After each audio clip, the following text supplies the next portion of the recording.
Hello friends, आज मैं आपके साथ इकोनॉमिक्स का एक और टॉपिक लेके आया हूँ और टॉपिक का नाम है हाई पावर्ड मनी। तो चलिए विदाउट वेस्टिंग एनी टाइम शुरू करते हैं कि ये होता क्या है। The overall supply of money in an economy ultimately depends upon the amount of central bank money, that is money issued by the central bank।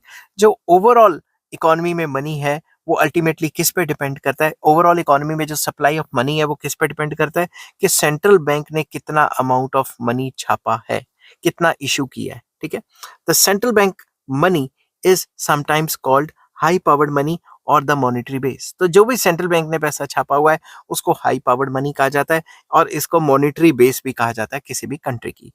It consist of currency notes, इसमें currency notes and coins आ जाते हैं, held by the public या banks, and the deposits held by the banks as reserves with the central bank. तो इसमें वो सारा पैसा आ जाता है जो सेंट्रल बैंक के पास भी डिपॉजिटेड है, छोटे बैंकों का। समझ की बात। तो वो कौन कौन सा पैसा होता है जो डिपॉजिट होता है वो बैंक के चैप्टर में करेंगे ज्यादा डिटेल में। The part of currency held by the public forms part of money supply. तो मनी सप्लाई क्या होता है, वो करेंसी का वो पैसा जो लोगों लोगों की या पब्लिक की जेब में है उसे हम जो है सप्लाई ऑफ मनी या मनी सप्लाई कहते हैं। ठीक है, अब मनी सप्लाई के डिफरेंट मेजर्स हैं, वो मैंने पिछली वीडियोस में मैंने अच्छे से डिस्कस किए हैं।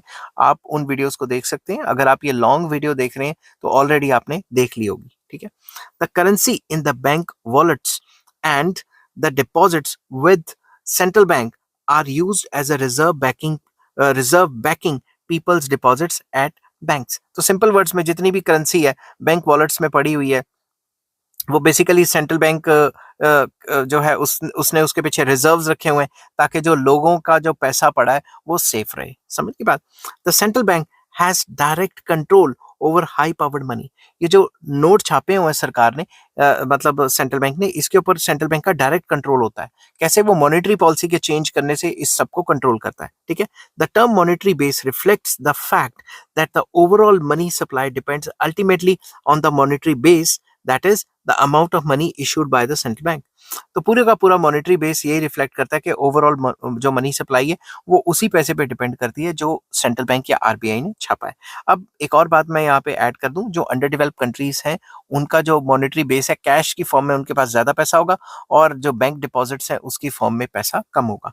एंड वाइस वर्सा, मतलब जो एडवांस कंट्रीज है उनमें कैश या करेंसी और जो कॉइन्स है उसकी फॉर्म में पैसा कम रहेगा और डेवलप कंट्रीज में जो बैंक मनी होता है या जो डिपॉजिट मनी होता है वो ज्यादा रहता है। ठीक है, the monetary base is refer to as high powered money because the monetary base has a multiplied effect on the money supply. ये जो मॉनेटरी बेस है ये हाई पावर्ड मनी को ज्यादा फोकस करता है और मॉनेटरी बेस का मल्टीप्लाइंग इफेक्ट होता है। फॉर एग्जाम्पल, सरकार ने 1 लाख रुपए या फिर सेंट्रल बैंक ने 1 लाख रुपए छापे। अब 1 लाख रुपए मार्केट में घूम घूम के कई गुना हो जाते हैं जिसको मनी मल्टीप्लायर कहा जाता है। समझ की बात। तो एक बार मॉनेटरी बेस ने कुछ पैसे प्रिंट किए या सेंट्रल बैंक ने कुछ पैसे इशू किए, उससे कई गुना ज्यादा मनी सप्लाई हो जाती है। ठीक है, ये मनी मल्टीप्लायर में डिस्कस करेंगे। The term high powered reflects the fact that an increase in the central bank money, that is currency, leads to more than 1-for-1 increase in the overall money supply and is therefore high powered। तो इसको high power इसलिए कहा जाता है कि central bank अगर 1 रुपया छापती है तो 1 रुपए से कई गुना ज्यादा मनी सप्लाई पे असर पड़ता है, इसलिए इसका नाम हाई पावर्ड पड़ा है। क्योंकि इसके पास पावर ही इतनी है कि सरकार ने 1 रुपया छापा तो 1 रुपए से ज्यादा मनी सप्लाई बढ़ जाएगी। क्यों?